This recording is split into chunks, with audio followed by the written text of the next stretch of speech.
ప్రత్యేక వందనాలు. నేను వచ్చిన మీ అందరికీ వందనాలు. అయితే నా సాక్ష్యం ఏమిటంటే, గత కొన్ని రోజులుగా మా బ్లెస్సీ హాస్టల్కి వెళ్ళింది కదా. హాస్టల్కి వెళ్ళింది 4th రోజు, తర్వాత 5th రోజు హాస్టల్కి వెళ్ళింది. హాస్టల్కి వెళ్ళిన తర్వాత అక్కడ ఒక రూమ్స్ బుక్ చేసుకోవాలన్నారు.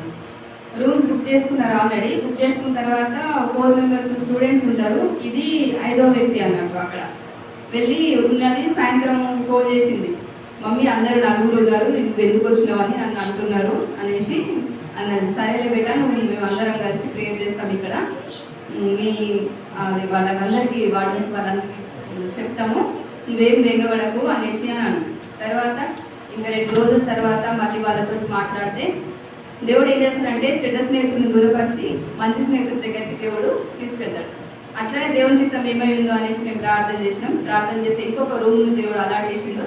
దాని పక్కనే వాళ్ళ ఫ్రెండ్ ఉంటుంది, ఇంకొక ఫ్రెండ్ ఉంటుంది. అందరు కలిసి కూడా ఏం చేస్తున్నారంటే మంచిగా కంబైన్ స్టడీ చేసుకోవడం అవన్నీ చేస్తున్నారు అన్నట్టు. అంటే మనకి ఏదైనా కూడా దేవుడు ఏం చేస్తున్నాడు, దూరపరిచినప్పటికీ ఏం చేస్తాడు, మళ్ళీ మనకు ప్రత్యేకంగా అన్నీ కూడా సమస్తము సిద్ధపరుస్తాడు.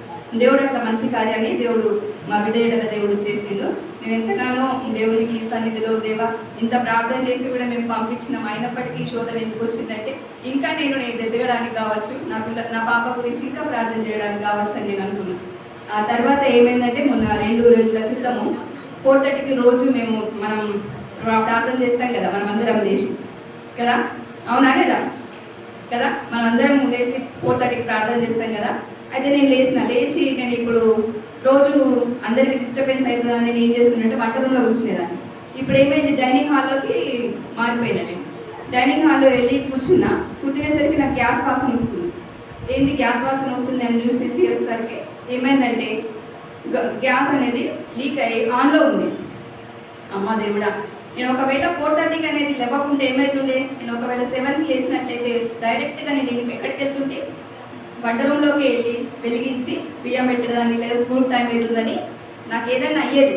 కానీ దేవుడు ఏం చేసినట్టే 4:30 ప్రార్థన ద్వారా మనకి ఏంటంటే అన్నీ కూడా మనకి సాధారణ ఏదైతే మనకు శోధనలు కలిగించాలని, మనల్ని మన కుటుంబాలని ఏం చేసి నాశనం చేయాలని చూసినప్పటికీ కూడా దేవుడు ఏం చేసినట్టే ఆ రోజు ఏది కాకుండా దేవుడు నాకు పెద్ద అపాయం నుంచి దేవుడు నాకు కాపాడింది.